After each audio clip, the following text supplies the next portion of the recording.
کو، غالبی معاویہ کو، غالبی عائشہ کو، غالبی حفصہ کو، ان مقتدر شخصیات کو گالی دینا جو نماز میں ضروری سمجھتا ہو، تم بتلاؤ کہ وہ مسلم ہوگا یا کافر ہوگا؟ میں آپ کو لین پر لانے کے لیے آغاز ہی میں بتلانا چاہتا ہوں، علماء ہوں تب بھی، عوام الناس ہوں تب بھی، وکلاء ہوں تب بھی، طلبا ہوں تب بھی، گریجویٹ ہوں یا غیر گریجویٹ، ان پڑھ ہوں یا پڑھے لکھے، سب کو کہنا چاہتا ہوں، اور خصوصاً ایرانی انقلاب کے مداحوں کو، ایرانی انقلاب کی رٹ لگانے والوں کو دعوت فکر دینا چاہتا ہوں کہ منافقت مت کرو، کھل کے بات کرو۔ یہ کتاب عین الحیات ایران سے چھپی ہے، پاکستان میں آئی ضرور ہے لیکن چھپی ایران میں ہے، خمینی کے دور اقتدار میں چھپی ہے اور تہران میں چھپی ہے جو ایران کا دارالخلافہ ہے۔ کتاب کا نام عین الحیات ہے، مصنف اس کا باقر مجلسی ہے، جس باقر مجلسی کی کتابوں کو پڑھنے کی دعوت خمینی نے اپنی کتاب حکومت اسلامیہ میں دی ہے۔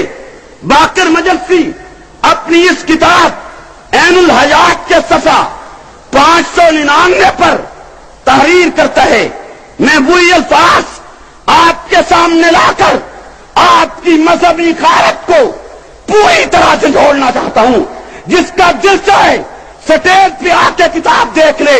تحدی، چیلنج، جرأت کے ساتھ بات کر رہا ہوں، چھپ کے نہیں چوک پہ بات کر رہا ہوں، اور دعوت دیتا ہوں عدالتی چیلنج کر دیا جائے، جج میں چیلنج کر دیا جائے، کسی اور جگہ چیلنج کر دیا جائے، حوالہ نہ ہو، کتاب ایران میں نہ چھپی ہو، باقر مجلسی کے نہ ہو، مجلسی سیاہ نہ ہو، خمینی نے اس کی تعریف نہ کی ہو، تمہارا جوتا میرا سر۔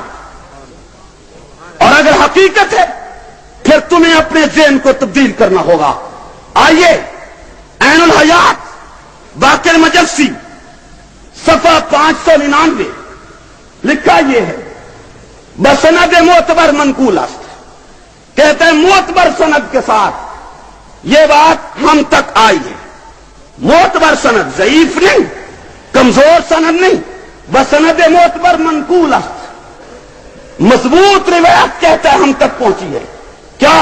حضرت امام جعفر صادق علیہ السلام اب جائے نماز خود بر نوی ساختن کہ امام جعفر صادق اپنی نماز کی جگہ سے یعنی مصلی سے نہیں اٹھتے تھے تا چہار ملعون و چہار ملعونہ را لعنت نمی کردن، جب تک کہ وہ 4 ملعونوں پر اور 4 ملعونہ عورتوں پر لعنت نہ کر لیتے اپنے نماز کے مصلی سے نہیں اٹھتے تھے۔ پس باید بعد از ہر نماز بگوید، کہتے ہیں کہ ہر نماز کے بعد امام کہا کرتے تھے، کیا کہا کرتے تھے؟ سنیو خمینی کے گن گانے والے ملاؤ، بے ضمیر قوم کے بے ضمیر لیڈروں، قومی غداروں، اسلام دشمنوں، ذرا دل پہ ہاتھ رکھ کے میری گفتگو کو سنو۔ سپاہی صحابہ کے جیالو، تم بھی کان کی کھڑکیاں کھول کے سنو۔ آگے لکھے بگوید امام جعفر کہا کرتے تھے، اللہم لعن ابا بکر و عمر و عثمان و معاویہ، اللہ لا ٹھہر، اللہ لعنت کر ابو بکر پر، لعنت کر عمر پر، لعنت کر عثمان پر، لعنت کر معاویہ پر۔ آگے یہ خبیث وقت ہے، کہتا کہ امام جعفر کہا کرتے تھے، اللہم لعن عائشہ، حفصہ و ہند و ام الحکم۔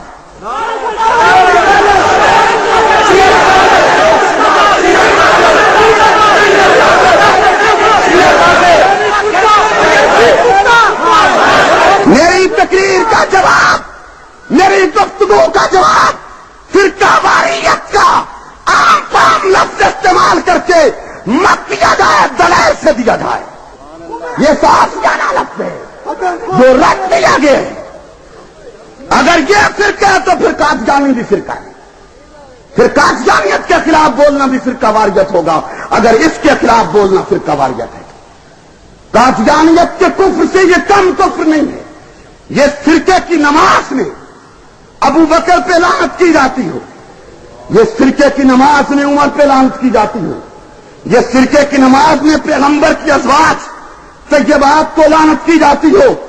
انصاف تم پہ چھوڑتا ہوں کہ وہ فرقہ مسلمانوں کا فرقہ ہے یا کافروں کا فرقہ ہے. تمہیں شیعہ کا پیار ہے یا ابو بکر کا؟ تمہیں شیعہ کا پیار ہے یا عمر کا؟ تمہیں شیعہ کا پیار ہے یا عثمان کا؟ تم ہمارے منہ پہ تالے کس لیے لگاتے ہو کہ ہم یہ کفر کے خلاف آواز نہ اٹھائیں؟ یہ کفر چھپتا رہے، بکتا رہے، یہ کفر بھاگتا رہے گلی کوچوں میں، اور ہم منہ پہ تالے لگا کے بیٹھ جائیں، سو جائیں. ہاں شیعہ باقر مجسی کی قبر پہ جوتے مارے، اس پہ لعنت بھیجے، اسے کافر کہے، پھر اتحاد بین المومنین کی دعوت دے. پہلے اس گرو پہ لعنت بھیجے جس نے یہ لکھا ہے کہ اس نے نماز کی حالت میں بھی ابو بکر عمر پہ لعنت کرائی ہے. یہ نماز ہے یا شرارت ہے؟ ہمیں جلسے میں سخت لفظ کی اجازت نہیں دی جا رہی، اور وہاں نماز میں ابو بکر عمر پہ لعنتیں بھیجی جا رہی. اور پھر اسلام کی دعوت کا عنوان دے کر شیعت پاکستان میں روز افزوں ترقی چاہتی ہے. یہ کیسے برداشت کر لیا جائے گا؟ جس شخص نے شیعہ لٹریچر نہیں پڑھا ہے وہ اندازہ نہیں کر سکتا کہ حقائق کیا ہے. اور اسی شخص نے شروع کرتے ہی ابتدا میں صفحہ 3 پر پیغمبر کی پوری جماعت کا صفایا کرتے ہوئے لکھا ہے